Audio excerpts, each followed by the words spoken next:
Boa tarde, alunos, tudo bem? A nossa aula de hoje será sobre as principais causas de alterações nos alimentos. As alterações nos alimentos, alunos, são todas as modificações que ocorrem neles, que podem destruir parcial ou totalmente as características essenciais desses alimentos, comprometendo dessa forma as qualidades físicas e químicas, a sanidade dos alimentos e a capacidade nutritiva desse alimento. Essas modificações, essas alterações, elas podem tornar dessa forma o alimento indesejável ou inadequado ao consumo, inadequado à ingestão humana. A velocidade, e a forma com que ocorrem essas alterações nos alimentos, elas vão ser influenciadas diretamente pela perecibilidade dos alimentos. O que é essa perecibilidade? É a classificação dos alimentos segundo a resistência aos processos de alterações, principalmente os processos de alteração causados por micro-organismos, tá? Por bactérias. Então, os alimentos eles podem ser classificados como perecíveis, semi-perecíveis e não perecíveis.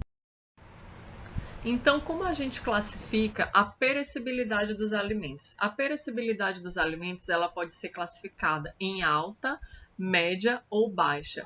Os alimentos com alta perecibilidade, ou seja, que são pouco resistentes aos processos de alterações causados por micro-organismos, eles são classificados como perecíveis. Os alimentos que são medianamente resistentes aos processos de alterações causados por micro-organismos, eles são classificados como de média perecibilidade ou semi-perecíveis. Já os alimentos de baixa que possuem baixo risco de sofrerem alterações causadas por micro-organismos, a gente classifica eles como não perecíveis ou com baixo risco de perecibilidade, baixo potencial de perecibilidade, ok? Essas alterações nos alimentos, gente, elas podem variar desde uma simples mudança organoléptica, ou seja, o que é uma mudança organoléptica? Organoléptica é todas aquelas características que o ser humano consegue perceber através dos sentidos. Então, são alterações de odor, de paladar e de tato. Tá? Até a putrefação. O que é a putrefação? É aquele alimento estar totalmente deteriorado. Tá? A putrefação é a deterioração completa do alimento. A utilização desse alimento alterado ela vai depender do grau de alteração. Tá? Quando esse alimento está alterado, mas as qualidades essenciais dele estão conservadas, ele ainda pode ser consumido sem nenhum perigo. Ou seja, quando o grau de contaminação e de alteração ele é muito baixo, esse alimento ainda poderá ser consumido sem nenhum risco à saúde de quem vai consumi-lo. Quando essas alterações elas variam de pouca intensidade ou de uma intensidade somente superficial, esses alimentos podem ser utilizados como matéria-prima na fabricação de seus derivados, tá? Que pode ser para a fabricação de geleias, por exemplo, no caso das frutas, ou de conservas, por exemplo, no caso da proteína animal. Alteração, quando esses alimentos eles estão totalmente alterados, essa ingestão ela já vai ser contraindicada, tá? E esse alimento ele poderá, dependendo da natureza dele, ser aproveitado ou tolerado para a indústria de adubos, de sabão e etc. As principais causas de alterações nos alimentos são as causas microbianas, causadas por micro-organismos, seja bactérias ou fungos ou vírus. Também é possível que existam alterações físicas ou mecânicas, alterações químicas não enzimáticas, que são aquelas alterações causadas por adição intencional ou acidental de produtos químicos aos alimentos, e reações e alterações também de origem bioquímica e enzimática, que são aquelas causadas por enzimas presentes no próprio alimento. Ou ainda, gente, é possível que os alimentos estejam sujeitos a alterações causadas por ataque de insetos e roedores. Essas possíveis causas de alteração nos alimentos, seja ela de origem microbiana, física, química enzimática ou química não enzimática, ou ainda pela ação de insetos e roedores, elas podem ocorrer de forma isolada ou essa alteração nesse alimento pode ocorrer por mais de uma causa. E aí a gente tem a chamada alteração tipo mista. A ação desses fatores, né, dessas possíveis causas de forma isolada ou combinada, pode ser favorecida por várias circunstâncias. E elas podem ser agrupadas como principalmente, gente, falhas na coleta e obtenção do produto alimentício, omissões na elaboração do produto, né, principalmente durante as etapas de manuseio, de armazenamento dessa matéria-prima. Também por incorreções nos processos de preservação, inadequações do material de envasamento, né, por embalagens contaminadas ou recipientes, utensílios e equipamentos contaminados, ou ainda por impropriedades durante o transporte desse alimento. As alterações nos alimentos de origem microbiana, elas são a principal causa de alterações nos alimentos, isso também sendo a mais comum.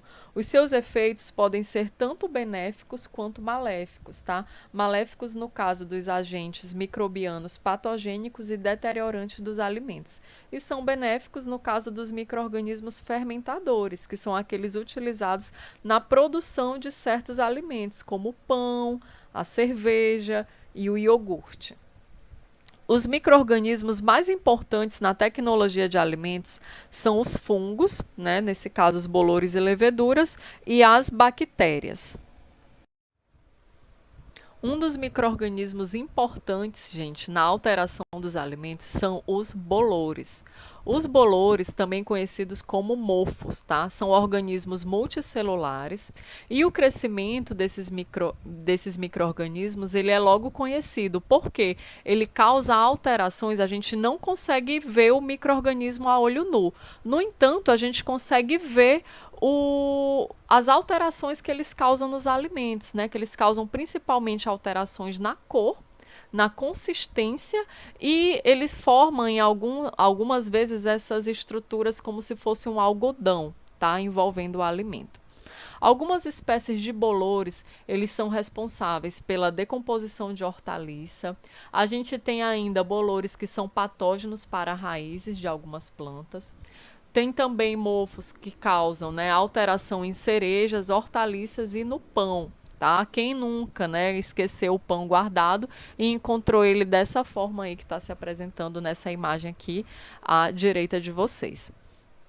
Há ainda, gente, bolores que participam na elaboração de alguns produtos alimentícios, ou seja, nem todos os mofos, né, os bolores, eles são deteriorantes. Alguns deles também são utilizados na indústria alimentícia, tá? Principalmente na maturação de queijos, na fabricação de alimentos e bebidas orientais, como o saquê, né, que é preparado a partir do arroz, e também, gente, existem alguns bolores que são utilizados para incrementar, né, o teor alcoólico e o sabor especial de alguns vinhos.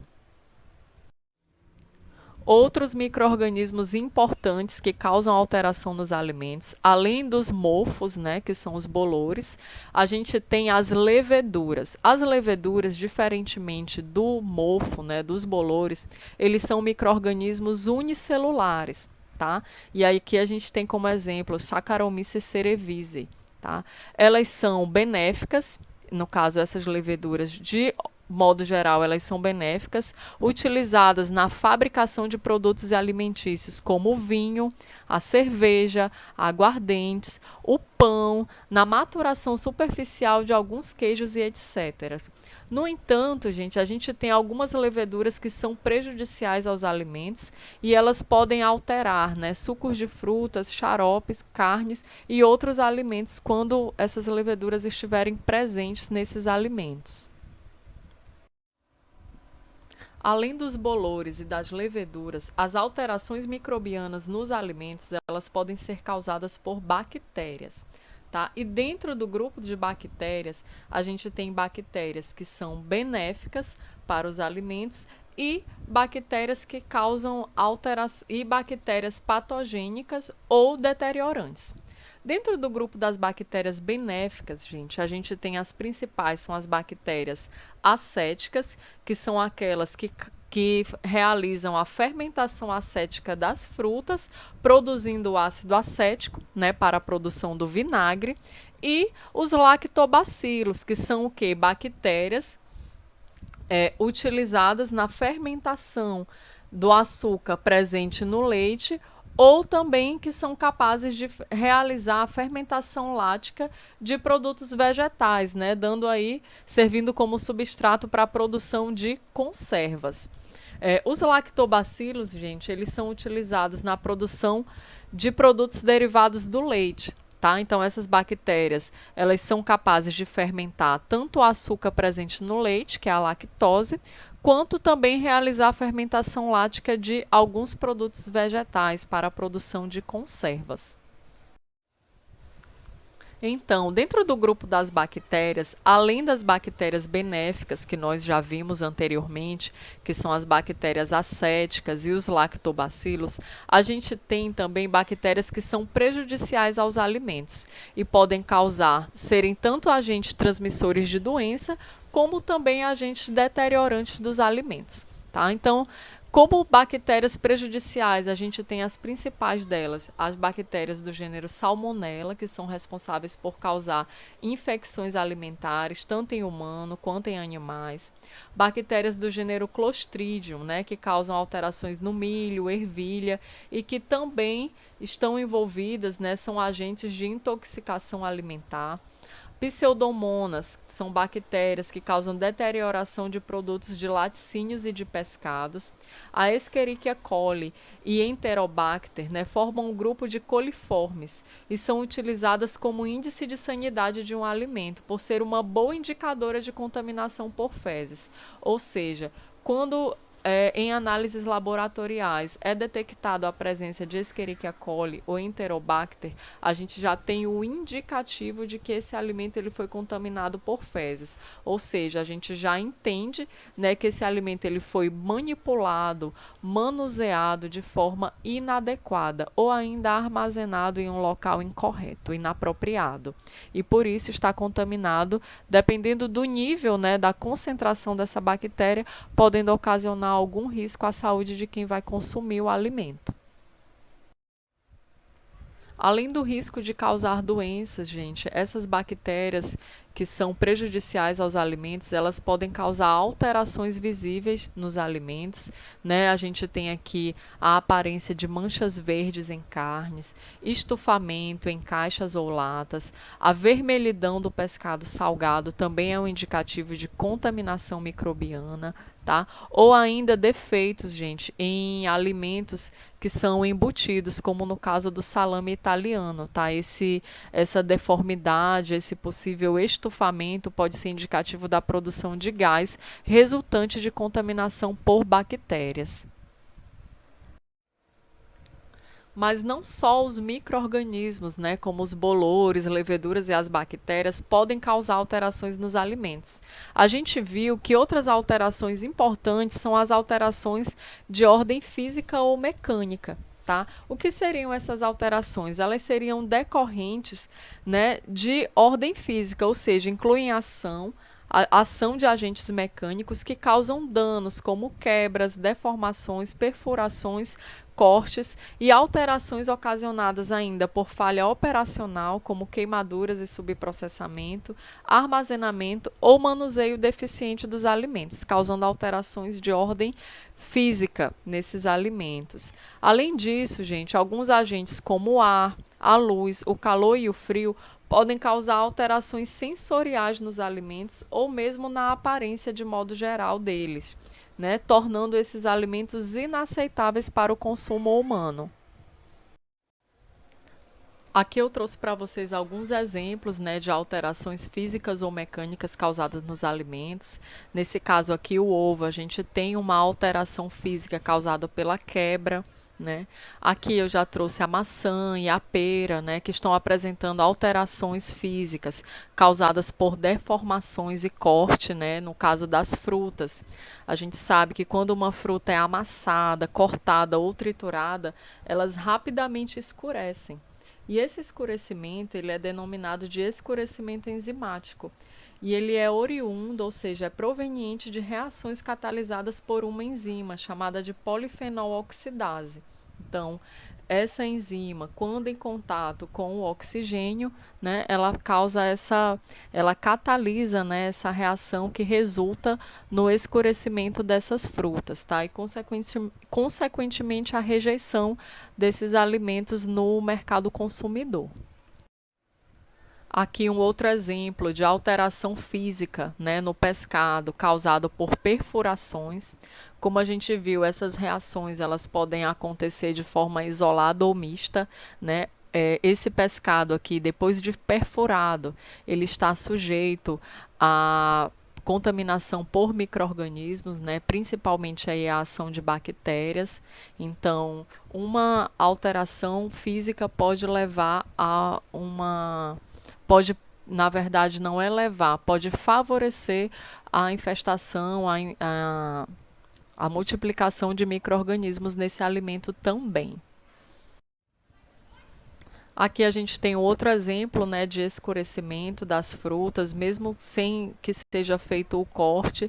Esse escurecimento ele pode ser causado, né, por agentes como o ar, a luz, o calor e o frio, né, causando essas alterações sensoriais na aparência dos alimentos, que também fazem com que esses alimentos eles se tornem inaceitáveis para o consumo e inapropriados para comercialização. Já falamos das alterações nos alimentos de ordem física, mecânica e das causadas por micro-organismos. Agora vamos falar sobre as alterações químicas não enzimáticas causadas nos alimentos.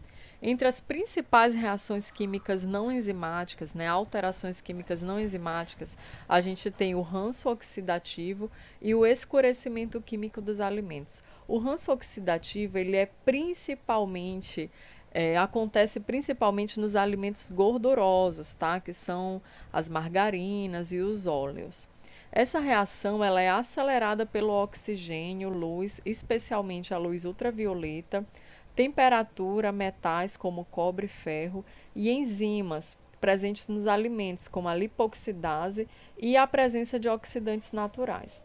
A principal característica dessa reação, que é o ranço oxidativo, é a produção de odores desagradáveis, em decorrência da transformação das cadeias de ácidos graxos insaturados em hidroperóxidos que se rompem, formando aldeídos, cetonas, ésteres, álcoois e hidrocarbonetos, que vão conferir esse odor desagradável aos alimentos. Especialmente, né, o ranço oxidativo acontece em alimentos gordurosos, como manteiga e óleos, tá? Gorduras de modo geral.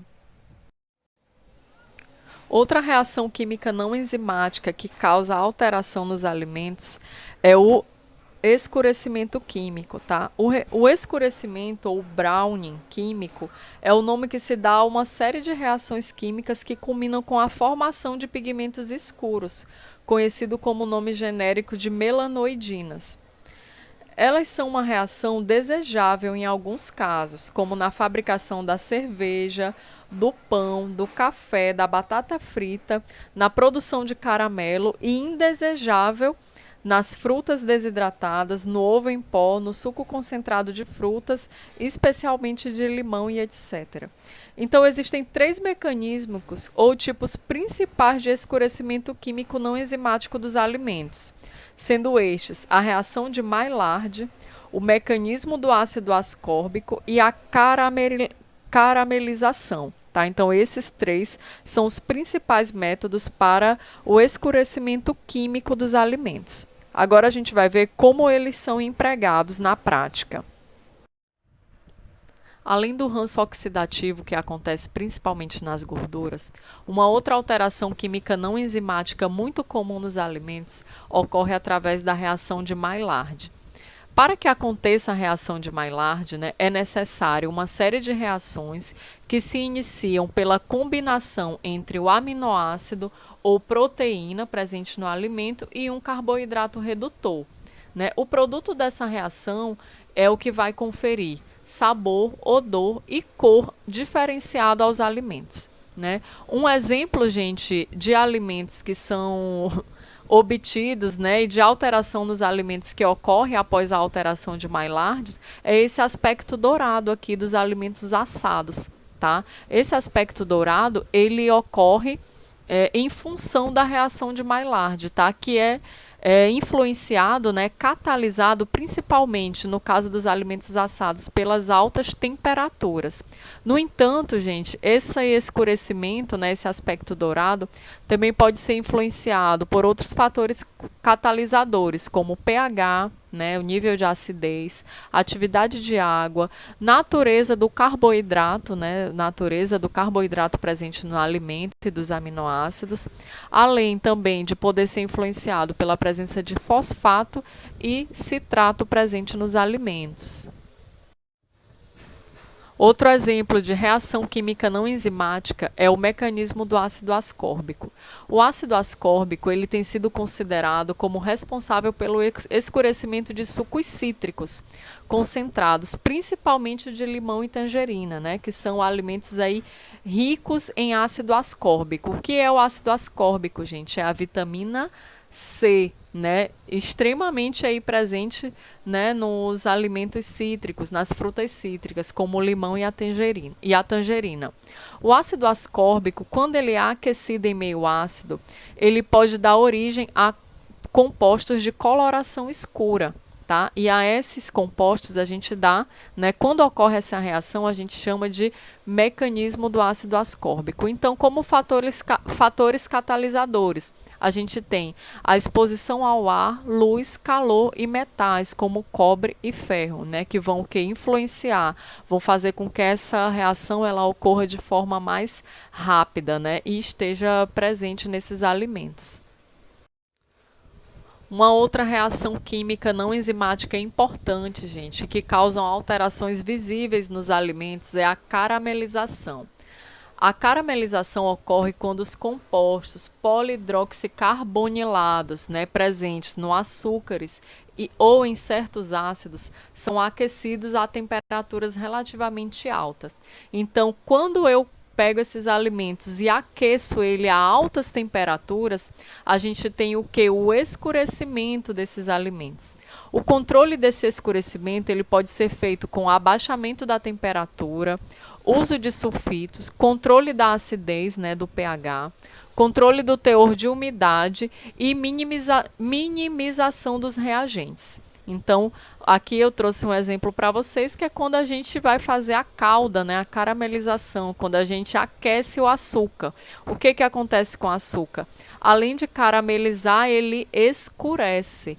Quanto mais alta essa temperatura, e mais tempo esse açúcar ficar exposto a essa alta temperatura, maior tende a ser o nível de escurecimento desse alimento, tá bem? Maior tende a ser a minha resposta a essa reação não enzimática, chamada de caramelização.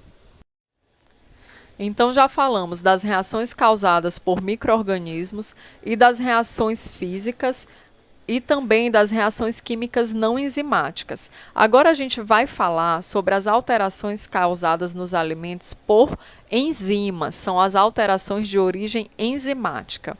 Essas alterações enzimáticas nos alimentos, elas ocorrem por enzimas procedentes do próprio produto, né? Ou seja, que estão presentes ali do próprio alimento, ou que podem ser elaboradas por micro-organismos que estejam presentes ali sobre aquele alimento.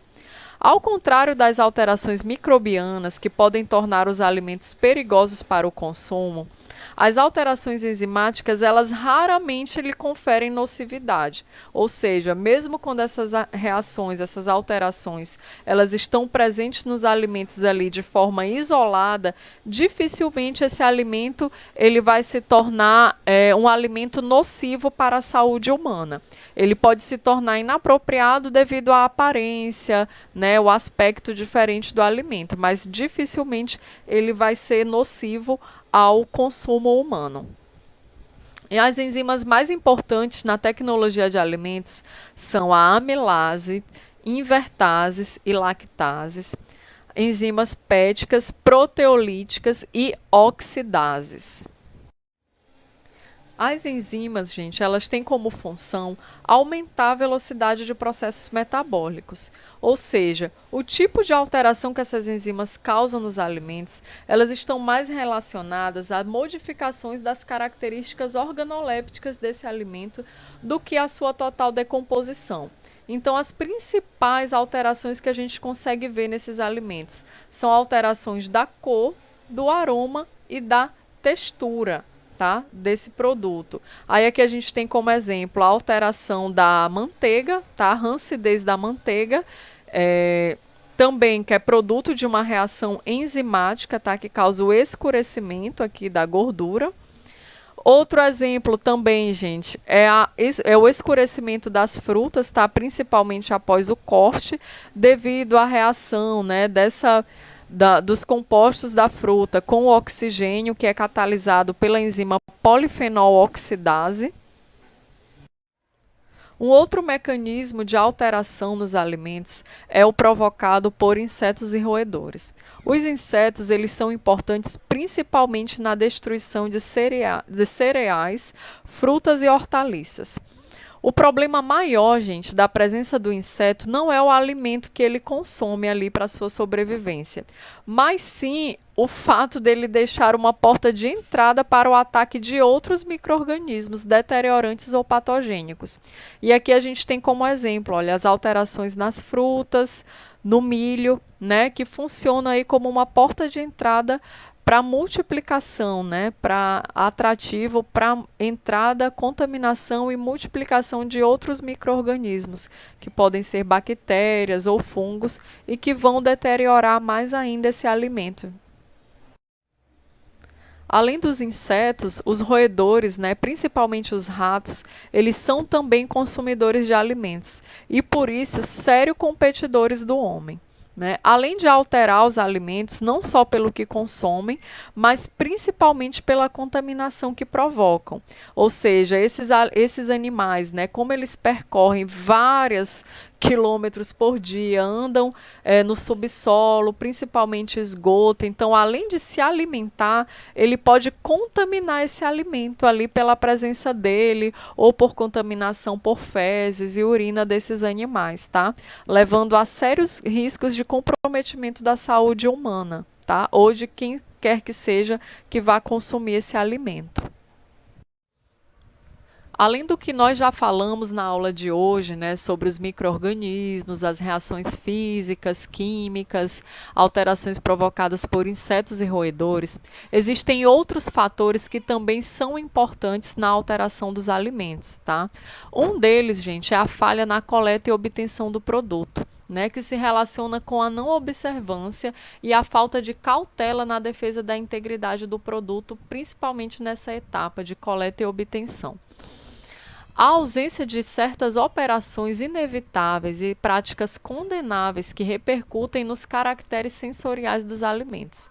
Então, quando não são tomados os devidos cuidados durante a coleta e obtenção de certos alimentos, seja ele de origem animal ou vegetal, esses alimentos, pela própria ação do homem, eles já se tornam mais predispostos a sofrerem alterações, tá? Alguns exemplos, gente, são a ordenha do leite, né, que quando realizada de forma inadequada ou em ambiente contaminado, né, pode levar à contaminação do leite somente pela falha humana. A colheita de frutas com o arrancamento do pedúnculo, né, que tem ali, quando eu arranco o pedúnculo junto com a fruta, eu tenho uma maior facilidade de apodrecimento desse alimento. Um outro exemplo é a utilização de explosivos ou arpões durante a pesca, né, onde eu causo ali um dano à superfície do pescado. E esse dano físico, ele vai propiciar a multiplicação de micro-organismos. Quando eu tenho também o sangramento insuficiente, né, principalmente aí durante o abate dos animais de açougue, né, A gente tem, quando o sangramento ele é feito de forma ineficiente, o restante desse sangue ele fica preso, né, tanto na musculatura quanto na víscera dos animais. E esse sangue ele é meio de cultura para a bactéria e ele vai favorecer, né, com que esse alimento, essa proteína animal, ela venha a se deteriorar de uma forma muito rápida, somente pelo processo de obtenção, né, do produto, por uma técnica de abate que foi inadequadamente executada ou planejada. Um outro fator importante e relevante na alteração dos alimentos são as omissões na elaboração de produtos, tá? Condições de menor defesa diante dos agentes de alterações. Exemplos: os desequilíbrios proporcionais de substâncias indispensáveis às preparações, né? Quando a gente tem, por exemplo, uma quantidade inadequada do coalho para a coagulação do leite. Essa falha, né, técnica durante a elaboração do produto pode levar esse produto a se deteriorar de uma forma mais rápida, tá? Pode levar esse produto a sofrer alterações que são indesejáveis para a produção daquele alimento. Um outro exemplo é o emprego em alimentos de temperaturas desajustadas em tempo de grau e calor, né? A gente viu que, por exemplo, a caramelização do açúcar, né? Quanto mais tempo e mais alta temperatura, né? A gente tem um resultado de um alimento mais escuro e às vezes com um sabor que não é agradável. Então, durante a elaboração é importante que esteja atento, né, ao emprego de técnicas adequadas para que esse alimento ele não venha a se deteriorar com mais facilidade, né? Ele não seja alterado de forma inadequada. Um outro exemplo, gente, é a cocção deficiente, né, de pesos de carnes de grande espessura. Quando eu tenho o emprego de temperatura, principalmente aí na proteína animal, de forma inadequada, esse alimento ele pode, né, uma vez que ele esteja contaminado ou após o seu preparo, ele pode vir a se contaminar de uma forma mais rápida, porque se ele não foi cozido, se a cocção foi deficiente, né, eu tenho ali uma maior probabilidade de proliferação de micro-organismos resistentes. Um outro fator que também é importante, que pode vir a causar alteração nos alimentos, são as incorreções nos processos de preservação, ou seja, né, a prática, a operação de preservação do alimento realizada de forma incorreta. Quando essas técnicas de preservação dos alimentos elas são executadas de forma incorreta, elas conferem a esses alimentos uma maior fragilidade e, consequentemente, maior acessibilidade desses alimentos a possíveis alterações.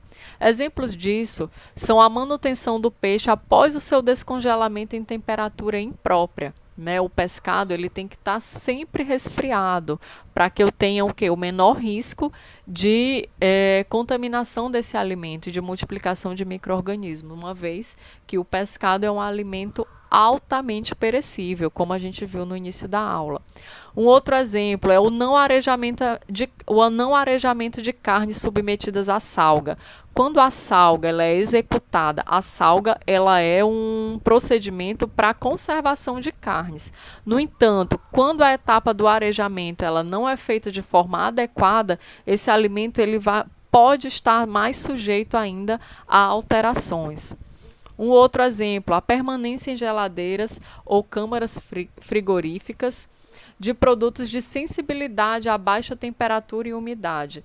Então, quando eu tenho alimentos que são sensíveis, né, à baixa temperatura e à umidade, esses alimentos eles não podem ser expostos a temperaturas muito baixas por longos períodos, porque apesar das temperaturas baixas serem benéficas na conservação dos alimentos, mas eu tenho que considerar também as características daquele alimento que eu vou estar conservando nessa baixa temperatura, para que esse processo não venha a deteriorar o alimento.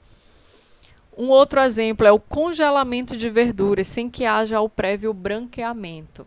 A etapa do branqueamento ela é importante, gente, que seja feita previamente ao congelamento, para que eu minimize o risco de causar alterações, principalmente nas verduras. quando elas serão sujeitas ao congelamento.